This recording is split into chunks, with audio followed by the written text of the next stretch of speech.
Bought a dream house, but parents moved in and set their own rules. I sold the house after they refused to leave, and now I'm selfish. So I calmly cut them out of my life. At 33, I bought my dream house. 4 bedrooms, 2 garages, a huge yard, everything I'd been working towards for years. I'm in IT, and while the long hours and constant learning can be brutal, it's been good for me financially. This house wasn't just a purchase. It was a symbol of the freedom I'd been craving for years. But then, as if I'd rung an invisible bell, my parents stepped in with a curveball I never saw coming. When I told them about the house, they were ecstatic to ecstatic. My mother was practically glowing. She said, "Finally, we're all going to live like people." My dad chimed in with something about how he'd be able to help fix up the place and how good it would be for them to be around me again. At first I thought they were joking. But as the conversation continued, it became clear that they were planning to move in. I tried to make excuses. "Oh, it's not that big of a place," I said. "You have your home, and you love it there." They laughed, waved me off, and started talking about packing. They didn't even ask me, they told me. My dad said something about families sticking together. And my mom kissed my cheek and said, "Don't worry, Tommy, you won't even know we're there." Tommy. 33 years old, and she still calls me Tommy like I'm in kindergarten. Looking back, I don't know why I didn't push back harder. Maybe because they'd always been good to me in their own way. My childhood wasn't bad. My parents weren't abusive or neglectful, they were just too much. Overbearing, controlling, overly affectionate in a way that felt stifling as I got older. But we were close, I guess. Close enough that it felt impossible to say no. So I gave in. 2 weeks after I got the keys, they moved in. 2 weeks. I hadn't even had time to pick out furniture for the living room, but there they were, unpacking their boxes and settling in like it was their house. My mom immediately took over the kitchen, rearranging things I'd just put away. My dad started talking about building shelves in the garage. They even brought over their old cat, which I had specifically told them I didn't want in the house because I'm mildly allergic. The first couple of days were manageable. I tried to convince myself that it wouldn't be so bad. But it quickly became clear that my parents didn't see me as a grown man with my own life. To them, I was still their little boy living under their roof, even if the mortgage said otherwise. My mother would kiss me on the cheek every morning before work, call me Tommy, and ask if I wanted her to pack my lunch. My dad would lecture me about how I spend my money and remind me to save, just in case. The worst part? They made rules. Actual rules. "Don't come home after midnight, Tommy," my mother said one night. "It's disrespectful to the house. The house I paid for." I thought about defying her right then and there, but I didn't. Instead, I bit my tongue and told myself I'd deal with it later. That was my first mistake. And then, a few weeks later, Jessica came into the picture. That's when things really started to spiral. Jessica was amazing, smart, funny, driven, and beautiful in an effortless way that made you wonder how she stayed so grounded. We'd been dating for a few months when I bought the house, and things were getting serious. Serious enough that I started thinking about proposing. Of course, I wanted her to see my new place. I was proud of it, and I thought maybe it could be our place in the future. So I invited her over one weekend. As soon as she walked through the door, I knew it was a mistake. My mom, who'd been hovering in the living room like she'd been waiting for this very moment, jumped in before I could properly introduce Jessica. "Oh, you must be Jessica," my mom said, practically shaking her hand. "We've heard so much about you. You're so cute." Jessica looked at me, obviously surprised, but smiled politely. "Thank you. It's so nice to meet you." It wasn't nice for long. My mom immediately launched into a barrage of questions, rapid fire, without giving Jessica a chance to breathe. "How old are you? Where do you work? Do you cook? Tommy likes his food a certain way, you know. Do you think about having children? Tommy loves children. Do you have a big family? What do your parents do?" I tried to jump in, but my mom just waved me off, like I was a bystander in my own life. Then my dad joined in, shaking Jessica's hand and asking about her car, her job, her intentions. With me like we were in a 1950s sitcom. Jessica held it together, but I could tell she was uncomfortable. And just when I thought it couldn't get any worse, my mom asked a question that made my stomach turn. So where do you see yourself living in the future? Hopefully not too far away from us. Tommy is very close to his family. I didn't even have time to defuse the situation before Jessica, bless her, tried to answer. Well, I guess that depends on. Oh, nonsense. My mother interrupted. Tommy would never move far away. We're too important to him. Jessica looked at me again and I could see the confusion on her face.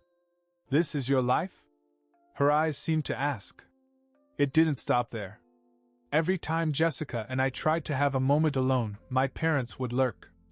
My mom would go into the kitchen while Jessica and I were talking, pretending to clean something that didn't need cleaning. My dad had to fix something in the garage the whole time we were sitting in the living room. At one point, we tried to sneak upstairs for some privacy, but as soon as we closed the door to my room, my mom knocked.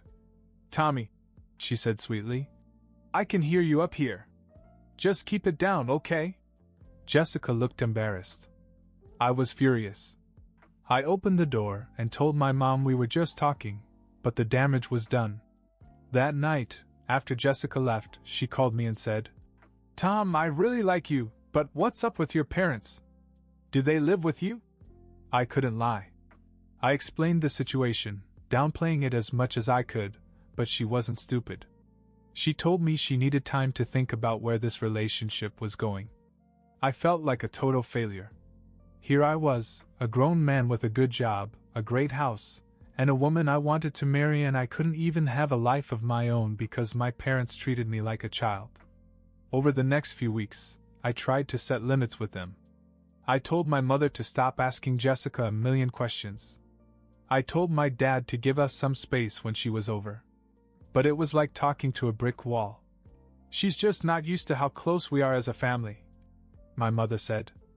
She'll come around. She needs to know that we're looking out for you, my dad added. Jessica didn't come around.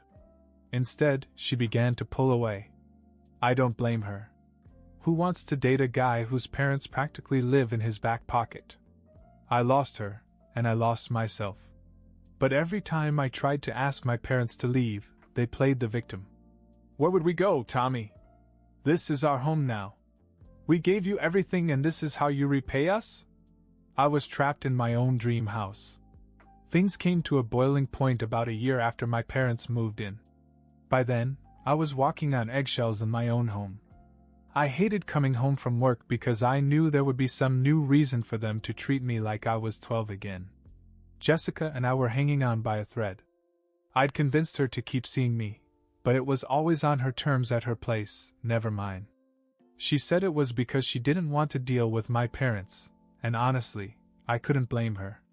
One Saturday, I finally convinced her to come over for dinner. I thought if my parents could just act normal for one night, maybe Jessica would start to feel like things could work between us. So I talked to my parents beforehand, begged them to let me handle the evening, and asked them to give us some space. They agreed. Or at least they pretended to. The night started out fine. Jessica came over and I cooked dinner while we talked in the kitchen. For a moment, I almost allowed myself to believe that this might work. Then my mom walked in. Tommy, she said, completely ignoring Jessica. I noticed you left some of your laundry in the dryer. Do you want me to fold them for you? No, Mom, I said through clenched teeth. I'll take care of it later. Are you sure? She pressed. It's no trouble. Jessica gave me a look and I felt my stomach sink. I told my mom again to leave it alone, but she stayed there, hovering, as if she couldn't take the hint. Then my dad joined us. He didn't say much, he just grabbed a drink from the fridge and leaned against the counter as if he were watching. The last straw came when Jessica and I finally sat down to eat. My mom sat at the table with us, uninvited, and started asking Jessica more of her invasive questions. So how much do you make at your job? Mom! I snapped. What? She said innocently. It's just a question. Jessica put down her fork and looked at me. I think I should go, she said quietly. I walked her to the door and apologized profusely, but she was done. She told me she needed space and that she couldn't see a future with someone who couldn't stand up to his own parents. When I went back inside, my mother was waiting for me in the living room. Well, she wasn't very polite, she said. That was it. I lost it. I told them both that they were ruining my life, that I was tired of being treated like a child, and that they needed to leave. Of course, they didn't take me seriously. My mom started crying and said she didn't understand why I was being so mean. My father just shook his head and said, "This is what happens when you let a woman come between you and your family." I stormed upstairs and slammed the door to my room. I felt like a prisoner. Over the next few weeks, I began to look into selling the house. It was a drastic step, but I didn't see any other way out. I knew they would never leave voluntarily, and I couldn't live like this anymore. When I finally broke the news to them, they acted as if I'd just announced I was leaving them in the middle of nowhere. My mom started crying again and asked where they were going to go.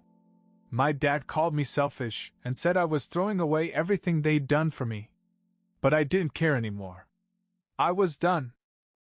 After I told them I was selling the house, the atmosphere in the house turned icy. My mom barely spoke to me unless it was to guilt me, and my dad made these passive-aggressive comments like, "I guess family doesn't mean much these days." I ignored them. I had made my decision and I wasn't going to back down this time. The house went on the market a week later, and I listed it for less than it was worth, just to sell it quickly.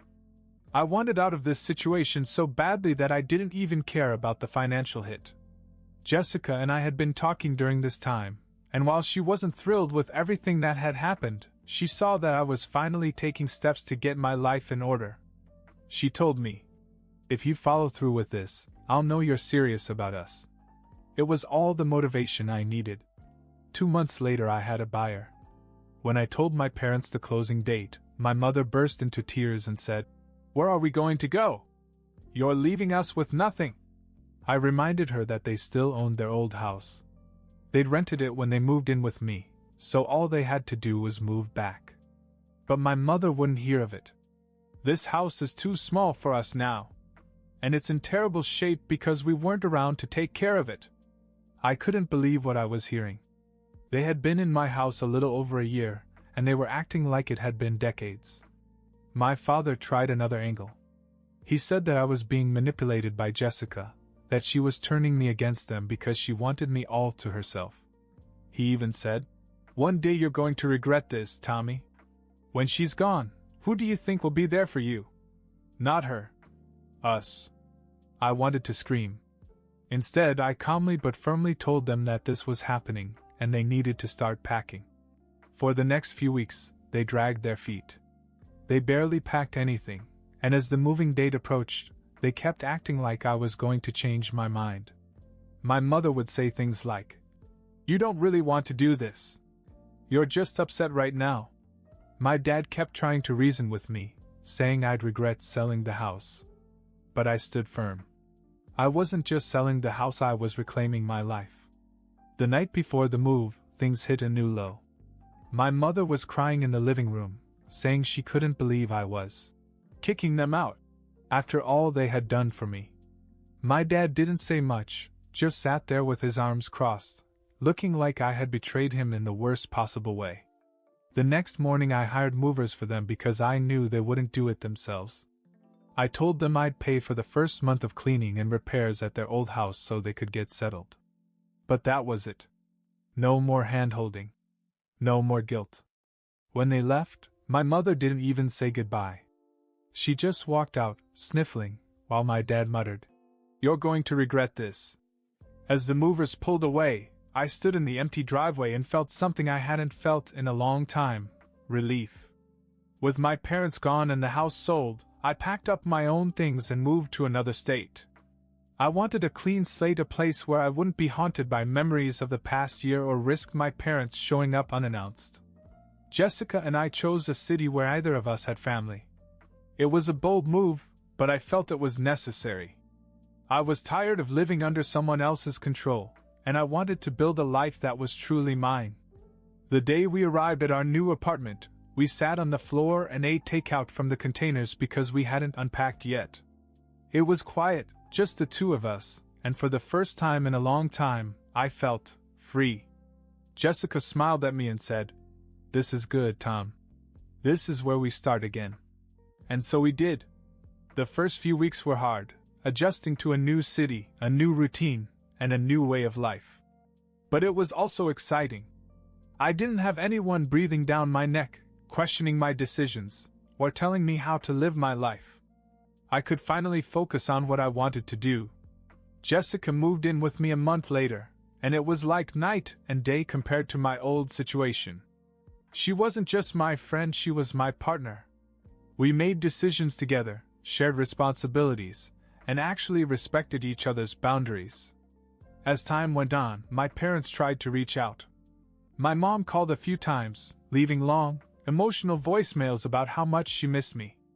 My dad sent a few texts, mostly guilt-ridden messages about family loyalty and how I was throwing it all away. At first I felt bad. They weren't bad people. They just didn't know how to let go. But then I remembered the constant invasions of privacy, the manipulative guilt trips, and the way they tried to sabotage my relationship with Jessica. I made a decision. I wasn't going to let them back into my life. Not yet, and maybe not ever. I sent one last message to both of them. It wasn't dramatic or emotional.